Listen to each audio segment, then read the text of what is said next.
Hello everyone, मैं doctor ज्योति, आपकी gynae expert. आज ओपीडी में एक पेशेंट आई जिसने अपना घर पे यूरिन चेक किया तो उसका यूरिन प्रेगनेंसी टेस्ट नेगेटिव था।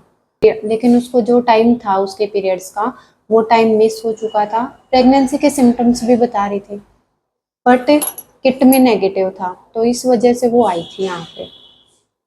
फिर हमने उसका बीटा एचसीजी करा तो बीटा एचसीजी में उसकी प्रेगनेंसी शो हुई। उसने गलती क्या की कि उसका प्रेगनेंसी टेस्ट उसमें नहीं आया। दो तीन तरीके होते हैं, दो तीन गलतियां होती हैं जो कि कॉमनली करती हैं लेडीज। पहला तो ये कि उस पेशेंट ने जो यूरिन प्रेगनेंसी टेस्ट किया वो शाम को किया। सेकंड थिंग ये कि जब उसने यूरिन प्रेगनेंसी टेस्ट किया वो सिर्फ उसी दिन किया जब जैसे उसका पीरियड आने वाला था, मतलब जैसे 30 को आने वाला था तो उसी दिन कर लिया उसने। कम से कम 2-3 दिन का वेट करना चाहिए था, क्योंकि ओवुलेशन कई ऐसी लेडीज होती है जिनका लेट होता है तो उनकी प्रेगनेंसी लेट शो होती है। तो आज इस वीडियो में हम यही डिस्कस करेंगे कि जो यूरिन प्रेगनेंसी टेस्ट करते हैं उसको करने का सही तरीका क्या रहता है। तो पहली बात तो ये कि जो यूरिन प्रेगनेंसी टेस्ट है वो मॉर्निंग सैंपल लेना है, क्योंकि मॉर्निंग का जो फर्स्ट यूरिन रहता है वो कंसंट्रेटेड रहता है, बीटा एचसीजी का लेवल हाई रहता है और जब हम टेस्ट करते हैं तो उसमें 2 लाइन क्लियर आ जाती है। सेकंड थिंग ये भी रहती है कि आपको बहुत जल्दी यूरिन प्रेगनेंसी टेस्ट नहीं करना है, जैसे कि इस केस में हुआ जो मैं आपके साथ डिस्कस कर रही हूँ कि आपको जैसे डेट आने वाली हुई है आप उसी दिन टेस्ट कर लेते हो तो वो पॉजिटिव नहीं आता है। हालांकि आपको सिम्टम है और आप नेगेटिव देख के और कई बार पैनिक हो जाते हो। ये पेशेंट भी पैनिक हुई और बता रही है गुस्से में मैंने स्ट्रिप फेंक दी कि इस बार भी मेरा नेगेटिव है। तो ये चीज़ नहीं करनी है। कम से कम 2-3 दिन का वेट करो, कम से कम 3 दिन, नहीं तो 1 हफ्ता भी आप वेट कर सकते हो। 3 दिन के बाद पॉजिटिव आ जाता है मोस्टली का।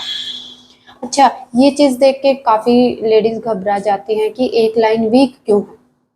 वो हो जाती है डार्क 2-3 दिन के बाद। अगर आपकी प्रेगनेंसी है, दूसरी लाइन बिना प्रेगनेंसी के आएगी नहीं। अगर आप बहुत जल्दी टेस्ट कर लेते हो तो ये रहता है कि जो सेकंड लाइन है वो थोड़ी सी हल्की आती है, तो उसमें भी घबरा जाती है। उसमें घबराने की ज़रूरत नहीं होती, आप 2 दिन बाद टेस्ट कीजिए, वो डार्क हो जाती है। इन सब चीज़ों से भी अगर आपको संतुष्टि नहीं हो रही है लेकिन आपको सिम्टम्स सभी हैं तो आप बीटा एचसीजी करा सकते हो। अगर यूरिन प्रेगनेंसी टेस्ट से आपको कंफर्मेशन नहीं मिल रही है, आप बार बार टेस्ट कर रहे हो लेकिन आपको सिम्टम्स सभी आ रहे हैं कि भाई मेरे को प्रेगनेंसी है, तो फिर आप बीटा एचसीजी करा सकते हो, जो कि ब्लड टेस्ट होता है। ये कंफर्म कर देता है कि प्रेगनेंसी है या नहीं है। एक चीज़ और बोलते हैं प्रेग्नेंट लेडीज़ की, अल्ट्रासाउंड करा दो। तो अल्ट्रासाउंड में कुछ नहीं आता, तो वो एम्प्टी दिखाता है अल्ट्रासाउंड। तो अल्ट्रासाउंड कराने का कोई फ़ायदा नहीं रहता। अल्ट्रासाउंड भी आफ्टर 15 डेज ही कराते हैं, जब प्रॉपर सैक आ जाती है और हार्ट बीट आ जाती है। उससे पहले अल्ट्रासाउंड कराने का कोई फ़ायदा नहीं रहता। तो ये कुछ टेस्ट रहते हैं और ये करने का प्रॉपर तरीका रहता है कि आपको प्रेगनेंसी टेस्ट अर्ली मॉर्निंग जो सैंपल रहता है उससे करना है, शाम को नहीं करना है। अगर कंफर्म ना हो तो बीटा एचसीजी करा लो। अल्ट्रासाउंड इतना सिग्निफिकेंट नहीं रहता है बिल्कुल स्टार्टिंग के वीक में।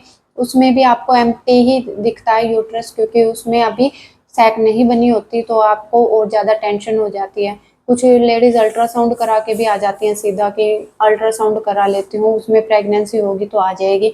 अल्ट्रासाउंड में नहीं आती है अर्ली प्रेगनेंसी, दैट्स इट।